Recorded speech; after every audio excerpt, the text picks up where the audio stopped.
us, in the course of the last Senate and the engagements between the leadership of the Senate and KEPSA to ensure legislative interventions to support the ease of doing business in counties, what do you consider to be the main successes and achievements that these engagements have yielded, and how do you envision us going forward?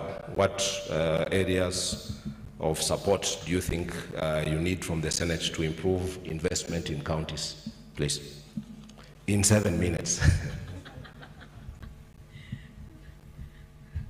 Thank you. I think we shared my notes earlier, so I have that as actually what I was going to present. But good morning, everyone. Let me recognize the speaker, Honorable Kingi, who we know each other from COG, and good to see many who I knew either from COG, from Parliament, and others from Senate, and others from business like Tabitha, and other places that we have met. And as the clerk said, I feel part of the Senate because we've been a great partner. But I feel like we're a bit dull this morning, and I don't know if my other speakers were just a bit too silent and quiet. And I just want us to be a little lively because this is an exciting time.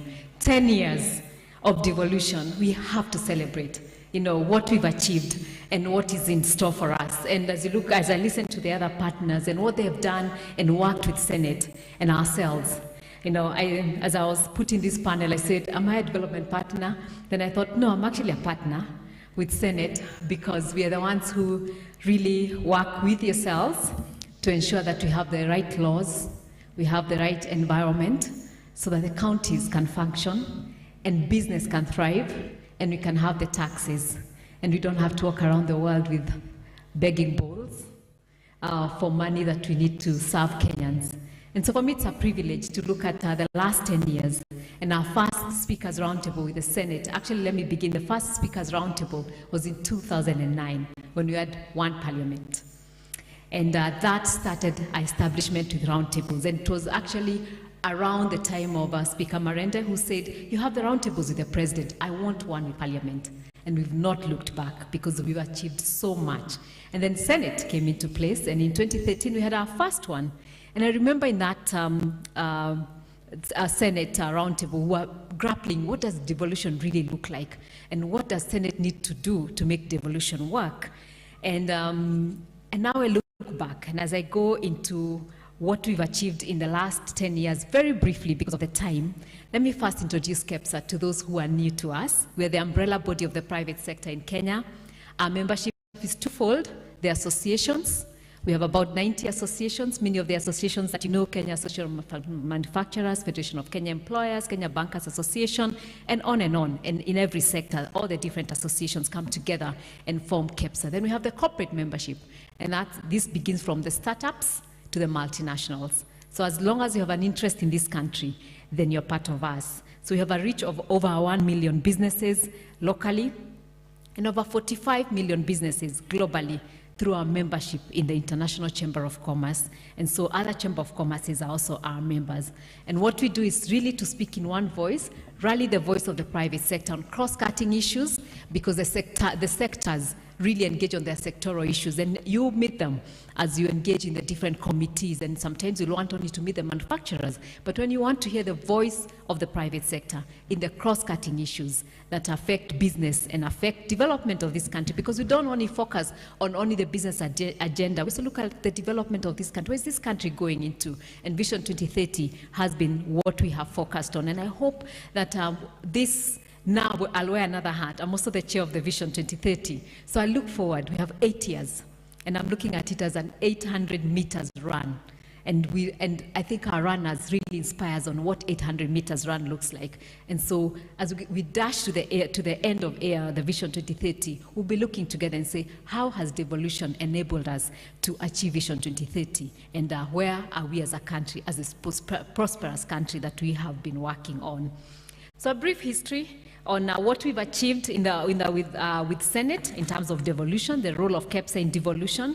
We held a total of 6 Senate Speakers Roundtables, and I'll be looking forward to our roundtables so that we can dive deep into what business looks like, what we need to do with the different laws with the Senate. But some of the ones I'll highlight is that we achieved and which was part of the question from the clerk. One is Section of Properties Act 2020, which increased access to collateral for security by providing a framework for division of buildings into units to be owned by individual proprietors and common property to be owned by the proprietors of the units as tenants in common. So that was a big achievement for us working together with Senate.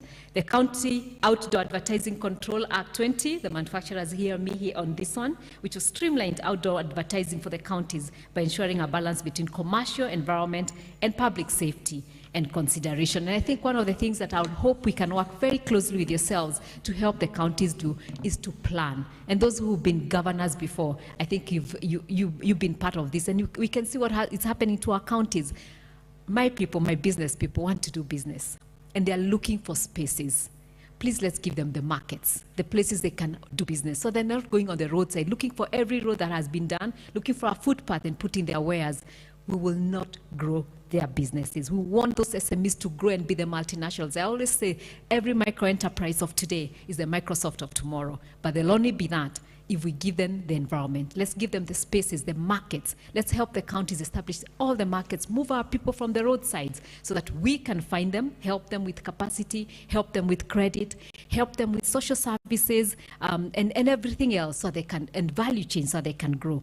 The other one was Sustainable Waste Management Act. Again, if we develop in chaos, we will not manage our waste and will mess our environment. And we can see the effect of environment. Right now, Kenya is going, and the Horn of Africa is suffering from the worst drought in 40 years, and it's not going to get to us. So if we don't manage our waste, if we don't take care of our environment, and so this was a big achievement for us in 2021, but we'd like to see us you help us implement this with the counties. The National Hospital Insurance Fund Act 2022. Going forward, we would like to continue to engage with the Senate on further amendments as the mandatory matching contributions increase the cost of doing business. Health, we cannot do without health. If we don't have health, none of us will be here today. And so it's so important that we get our health sector right. And health is devolved. So the much we can do, the laws we need to do, the initiatives that we need to do and get the counties do, I'll be looking towards you and I'll be looking to your partnership. As the 13th Parliament starts, our engagement with the Senate will be anchored on the aspirations defined in both our national and gubernatorial economic manifestos that we presented, but also on the Vision 2030, as I mentioned. And the 5 themes that we'll be looking to work on: spurring jobs and inclusive wealth creation. We want to see that gap narrow between the wealthy and our people so that we have majority who can put food on the table. And so we'll be looking at the Senate to pass startup and small business laws that simplify trade and trade regimes for small businesses, and in turn will encourage informal business in all the counties to formalize. It's not good for us to be saying 80% of our businesses are in the informal sector. We want them to formalize because then they can grow. The second one is social transformation for bridging inequalities and enhancing quality of life. Again, I've mentioned about health. This is the health, the education, and along ensuring that there's social welfare so that the people who fall off as development, because development comes with both benefits and sometimes it doesn't benefit everyone. The ones who fall off, that there's a social welfare net for them to hold them until they can pick up on the next thing. Enhanced governance and economic stability, so that we increase transparency and governance systems through cutting-edge technology, digitization of public services, and streaming corruption. What we will offer you as the private sector is blockchains. And if we can push a law that gets the counties to really use blockchains, then we can minimize waste. We can digitize. We can make it easier for businesses to do. Businesses want to go to the counties. They don't want to be concentrated in Nairobi. They want to go as far, Homa Bay, Tana River, Maine, name it. They want to do businesses because the resources are there. Let's give them the services they need. And your senators can help us put the right laws. So our expectations, let me say the Prompt Payment Bill 2021. Thank you so much, Senate, for helping us pass this, but it got a setback from the National Assembly. Help us discuss with the National Assembly to get it back, because this is where our businesses are dying and our small businesses when they cannot get paid, both by the government, but also by private sector. They cannot grow if we cannot honor the credit facilities that we give for payment. The county revenue raising process bill to draw and keep investors in the counties, the policy and corporate regulatory frameworks in the counties should be made more predictable by taming the appetite of county governments. When we have policies that keep changing every day, business cannot operate. You need predictability. Businesses think 5 years, 10 years, 20 years from now, and they come and look at the policies and they plan. So when the policies change every year, every other year, they leave. And they'll go to my friend Tony's country in Rwanda, and we'll lose all of them from here. And then they'll sell the products here, but it's the Kenyans that lose the businesses. It's the Kenyans that lose the jobs. We also look forward to the County Resource Development Bill 2021 or similar bill to be passed into law to strengthen the regional economic blocks. I like how the counties are organizing themselves into regional economic blocks. What laws, what policies, what initiatives can we work with yourselves as senators to strengthen those regional economic blocks? Makes it easier for us as KEPSA to engage with them, but also that we can help them to develop the resources they need to operate. I know my time is up, and so I'll move into just two more.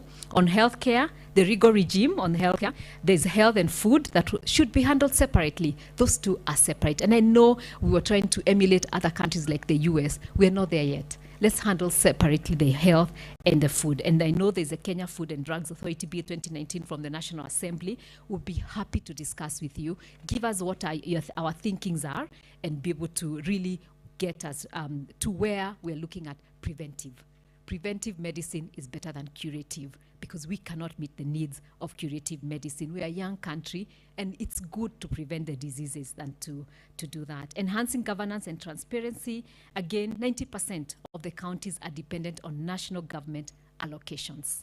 How do we help businesses come to the counties so the counties can generate their own income without looking at only taxing a few businesses, expanding that tax bracket, growing new tax base, and as I said, if we move our traders from the streets to markets to better working places, they'll pay the taxes. You can find them, they'll be legalized and be able to work on that. And lastly, we are working on a program with COG, which we are calling PSTP, Private Sector Devolution Support Program.